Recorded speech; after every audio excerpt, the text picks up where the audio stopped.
آل محمد علیہ السلام کے بعد جو سب سے زیادہ جن دو شخصیات سے میں متاثر ہوں، دو شخصیات، ایک حضرت مالک اشتر اور دوسرے حضرت مختار، اہل بیت علیہ السلام کے بعد یہ دو ہستیاں، یعنی جناب مالک اشتر، مالک ابن حارث نخعی الاشتر، بہت بڑا نام ہے، سب سے جلیل القدر صحابی ہیں امیر المومنین کے، اصحاب امیر المومنین میں جہاں حضرت میثم تمار ہیں، جہاں حضرت کمیل ابن زیاد نخعی ہیں، کون کون کتنے بڑے بڑے جلیل القدر اصحاب ہیں، لیکن سب سے زیادہ جلیل القدر حضرت مالک اشتر۔ کیوں؟ کیونکہ مولا نے اپنے تینوں جنگوں میں انہیں سپہ سالار بنایا ہے، مولا نے کبھی انہیں معزول نہیں کیا، ان کو ریپلیس نہیں کیا، اپنے عہدے سے نہیں اتارا، باقی جتنے بھی بڑے بڑے لوگ ہیں سب کو عہدوں سے معزول کیا، عثمان ابن حنیف کو بڑے بڑے جلیل القدر، حضرت کمیل کو بھی نہج البلاغہ میں خط دیکھیے، ان کو گورنر بنایا ہیتھ کا، وہاں پہ معاویہ نے حملہ کیا، قبضہ کر لیا، چیزیں لے گئے چھین کے، مولا نے خط لکھا کہ کمیل تم نے اپنی ڈیوٹی کیوں نہیں پوری کی، انہیں بھی ڈانٹا، ٹھیک ہے پھر انہوں نے دوبارہ حملہ کیا، سب کچھ واپس، مولا میں نے سب کچھ دوبارہ ٹھیک کر دیا، مولا نے کہا اب میں راضی ہوں۔ لیکن واحد ہستی ہیں جنہیں کبھی مولا نے نہ ڈانٹا ہے نہ برا کہا ہے، سب موجود ہیں، سب کی کوئی نہ کوئی اصلاح کی ہے، لیکن ایک ہے حضرت مالک اشتر، اہل بیت علیہ السلام کے بعد جو مقام، صحابہ رسول کی بات نہیں کر رہا ہوں، ان میں جناب سلمان ہیں، جناب ابو ذر ہیں، جناب مقداد ہیں، حضرت عمار ہیں، لیکن اصحاب امیر المؤمنین میں سب سے جلیل القدر۔ دو جملے پیش کرنا چاہوں گا ان کی فضیلت کے، اس کے بعد جو میں پیش کرنا چاہ رہا ہوں میرے موضوع سے متعلق عاجزی اگر پیش کر پایا۔ عزیزان گرامی، کون ہے حضرت مالک اشتر؟ ہر جنگ میں مولا کے سامنے سیسا پلائی ہوئی دیوار کی طرح سے کھڑے، کوئی پتھر آئے گا میرے سینے پہ لگے گا، مولا کو پتھر نہیں لگنے دوں گا، کوئی تیر میرے سینے میں لگے۔ جہاں مولا کا پسینہ گرتا تھا وہ کہتے تھے میں خون بہا دوں گا، مولا کا پسینہ گرنے نہیں دوں گا۔ عاشق امیر المومنین، بے انتہا چاہنے والے۔ مولا نے ان سے متعلق ایک جملہ کہا ہے، نہج البلاغہ اٹھا کے دیکھیے گا، کلمات قصار، تین حصے ہیں نا، خطبات، مکتوب اور کلمات قصار۔ پہلے خطبے مولا کے خط ہیں اور تیسرا حصہ مختصر سینگ، شارٹ سینگز، کلمات قصار۔ ان کلمات قصار میں حضرت مالک اشتر سے متعلق 480 480 ہیں، ان میں ایک حضرت مالک اشتر سے متعلق۔ مولا فرماتے ہیں اللہ اللہ مالک، مولا جب بہت زیادہ تعریف کرنے لگتے ہیں تو کہتے ہیں اللہ اللہ فیکم القرآن، تمہارے درمیان قرآن کی عظمت کو سمجھو، اللہ اللہ، پہلے 2 مرتبہ اللہ کا نام لیں گے، پھر اللہ اللہ فیکم الایتام، تمہارے درمیان یتیموں کو کبھی بھی حقیر نہ سمجھنا، انہیں عزت دینا، احترام دینا، اس طرح سے بہت زیادہ چیزوں کو بیان کیا۔ پھر جناب مالک اشتر کے کلمات قصار میں کہا اللہ اللہ، یہ مالک اشتر کون ہے؟ کانا اذا کانا جبلا، اگر مالک پہاڑ ہوتا تو اتنا بلند پہاڑ ہوتا کہ کوئی پرندہ اڑ کے اس کی بلندی کو نہ پہنچ سکتا۔ اللہ اکبر، بہت بڑا جملہ ہے۔ اذا کان سلدن، اگر پتھر ہوتا مالک اشتر تو اتنا قیمتی پتھر ہوتا کہ کوئی اس کا پرائس نہ لگا سکتا، انمول ہوتا، پرائس لیس ہوتا پتھر اگر ہوتا۔ مولا نے بہت تعریف کی ہے، لیکن جو سب سے بڑا جملہ جس کی وجہ سے میں کہتا ہوں کہ حضرت مالک اشتر سب سے جلیل القدر ہے، اصحاب امیر المومنین میں سب سے زیادہ جلیل القدر ہے، وہ کون سا جملہ ہے؟ وہ یہ جملہ جو پیش کر رہا ہوں۔ یہ جملہ مولا نے کسی کے لیے نہیں کہا، حتیٰ کسی امام نے کسی بھی غیر معصوم کے لیے ایسا جملہ نہیں کہا، کسی امام نے اپنے اصحاب میں کسی کے لیے ایسا جملہ نہیں کہا جیسا جناب امیر نے جناب مالک کے لیے کہا۔ کیا کہا؟ کانا علی، جب جناب مالک کی شہادت ہو گئی، اور معاویہ نے خود کہا کہ علی کے 2 ہاتھ تھے، ایک میں نے صفین میں کاٹ دیا تھا، دوسرا ہاتھ میں نے آج کاٹ دیا۔ جب جناب مالک کی شہادت ہوئی، زہر دلوایا تھا، معاویہ نے زہر دے دیا تھا، دھوکہ دے کے ان کو زہر، کیونکہ وہ دلیر تھے، شجاع تھے، بہت جنگجو تھے، بوڑھے تھے، جوان نہیں تھے، سفید بال تھے۔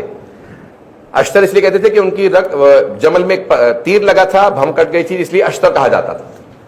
پٹکا باندھ کے اپنی کمر کو سیدھا کر کے جنگ کرتے تھے، مقابلہ کرتے تھے، جوان نہیں تھے، بوڑھے تھے، لیکن دل جوان تھا کیونکہ شیر خدا کے شیر تھے، تو بہت جلیل القدر۔ اب سب سے بڑا جو جملہ ان سے متعلق ہے، جب معاویہ نے کہا نا کہ ایک ہاتھ میں نے کاٹ دیا صفین میں یعنی حضرت عمار یاسر، اور دوسرا ہاتھ میں نے آج کاٹ دیا یعنی مالک اشتر، اور مولا نے گریہ کیا، روئے، کہ آج مجھے بہت صدمہ ہے کہ میرا مالک میرا جو سپر تھا. کیا جملہ کہا کہ سب سے جلیل القدر صحابی بنے؟ وہ یہ جملہ جو پیش کر رہا ہوں. مولا فرماتے ہیں کان لی کما کنت لرسول اللہ، مالک کو مجھ سے وہ نسبت تھی جو مجھے رسول خدا سے تھی. اللہ اکبر. میں نے کسی کے لیے اتنا بڑا جملہ نہیں دیکھا. کسی امام نے کسی اپنے صحابی کے لیے ایسا جملہ نہیں کہا جیسا امیر المؤمنین علیہ السلام نے جناب مالک اشتر کہ کہا کان لی کما کنت لرسول. کیا مطلب؟ جس طرح سے میں رسول خدا کی حفاظت کرتا تھا، سامنے کھڑا رہتا تھا، خبردار کوئی تیر چلائے گا میں اپنے سینے پہ لوں گا، مالک میرے سامنے ایسے ہی تھے. خبردار کوئی جناب امیر سے متعلق بات نہ کرے، پہلے مجھ سے نپٹے. شجاع تھے، مولا کے سپہ سالار تھے. جمل میں، صفین میں، نہروان، تینوں جنگوں میں مولا کی فوج کے سپہ سالار، کمانڈر ان چیف. مولا کی فوج کا کمانڈر بننا بڑا مشکل کام ہے. کیوں میں نے سارا پیش کیا؟ اس لیے عاجزی میرا موضوع ذہن میں رکھیے گا. تقوی کی دوسری جو سیڑھی ہے، سیکنڈ سٹیپ ہے، وہ ہے عاجزی. متقی بن ہی نہیں سکتا انسان جب تک اس میں عاجزی نہ ہو، ان کے ساتھ تواضع نہ ہو، ہمبلنس نہ ہو. جناب مالک اشتر کون ہے؟ رنگ سیاہ تھا ان کا، یمن کے رہنے والے تھے، ڈارک تھے، سکن ان کی ڈارک تھی. کوفے میں گزر رہے تھے، ایک عرب نے پتھر اٹھا کے ان کی پیشانی پہ مارا. انہوں نے پلٹ کے دیکھا، کچھ نہیں کہا، چلے گئے. اس آدمی کے دوست نے کہا جانتے ہو تم نے کسے پتھر مارا؟ کہا کوئی کالا جا رہا تھا اسے مارا. کہا نہیں، یہ مالک اشتر ہیں، علی ابن ابی طالب علیہ السلام کی فوج کے سپہ سالار. اب وہ گھبرانے لگا. کہا ایسا تو نہیں کہ ابھی فوج لے کے آئے مجھے وہ جان سے مار دے، میں نے ان کو پتھر مارا. کہا چلو میرے ساتھ، معافی دلوا دیتا ہوں، پاؤں پکڑ لینا، رونا پینا. آپ کو پتا ہے نا کچھ لوگ ڈھونگے بھی ہوتے ہیں، آدمی دیکھیں گے ویسے پاؤں پکڑ لیں گے، کوئی دیکھیں گے کمزور ہے تو فوراً چڑھائی شروع کر دیں گے، کوئی طاقتور ہے تو فوراً جھک جائیں گے. آنکھیں انسان اسی کو دکھاتا ہے جس کے متعلق پتا ہو یہ مجھے پلٹ کے آنکھیں نہیں دکھائے گا. اسے آنکھیں نہیں دکھاتا جس کے متعلق پتا ہوتا ہے میری آنکھیں نکال لے گا. پتہ نہیں توجہ ہے یا نہیں ہے. یہی میرا موضوع ہے. عاجزی یہ نہیں ہے کہ انسان اس کے سامنے اکڑ جائے کہ جو تھوڑا سا بھی کمزور نظر آئے، اور اس کے سامنے جھک جائے جو مضبوط نظر آئے. نہیں، تقویٰ یہ ہے کہ انسان تواضع سے پیش آئے، اپنے سے کمزور کو بھی، اپنے سے کمزور کے سامنے، زوجہ کے سامنے بھی خاموشی سے آرام سے بات کرے، بچوں کے سامنے بھی. آج کل تو زوجہ ماشاءاللہ بہت طاقتور ہوتی ہیں، میں ویسے ہی بات کر رہا ہوں. یعنی کہ اگر ظلم کسی پہ بھی جائز نہیں، کسی پہ بھی ظلم جائز نہیں. حتیٰ سب سے جو نچلا درجہ ہے ظلم کا، کسی کو غصے سے آنکھ نکال کے دیکھنا. آنکھ نکال کے انسان اسی کو دیکھتا ہے جو کمزور ہوتا ہے. تو اب ایک مرتبہ چلے کہا میں معافی دلواتا ہوں، دوڑنے لگے. پوچھا اس سے، پوچھا مالک کو دیکھا ہے؟ کہ کون مالک؟ مالک اشتر، ابھی یہاں سے گزرے ہیں، یہ عام پہنا تھا، لباس پہن رکھا ہے، سیاہ رنگ ہے، پتھر ان کی پیشانی سے خون بہ رہا تھا. ہاں اس طرف گئے، ادھر گئے ادھر گئے، پوچھتے پاچھتے دیکھا کہ بھی مسجد کے باہر ان کے جوتے رکھے. کہ رک جاؤ، لگتا ہے مسجد میں گئے، مسجد کوفہ.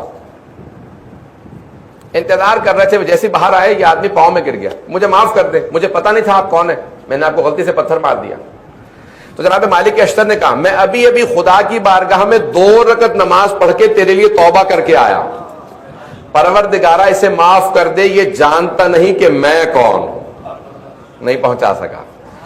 وہ جو کہہ رہا تھا مجھے معاف کر دیں، میں آپ کو جانتا نہیں تھا آپ کون ہیں، وہ دنیاوی عہدے کی بات کر رہا تھا، وہ دنیاوی ورلڈلی ان کی پوزیشن کی بات کر رہا تھا کہ آپ کمانڈر ان چیف ہیں، فوج کے سپہ سالار ہیں. میں نہیں جانتا تھا. جناب مالک اشتر اپنی آخرت کی عہدے اور منزلت کی بات کر رہے تھے. پروردگارہ اسے معاف کر دے، یہ جانتا نہیں میں کون ہوں. جو علی سے اتنا قریب ہو، سوچو خدا سے کتنا قریب ہوگا. وہ خدا کا مقرب ہے جو ائمہ اہل بیت علیہ السلام سے قریب ہو. عاجزی انسان کو ترقی دیتی ہے. تکبر مٹی میں ملا دیتا.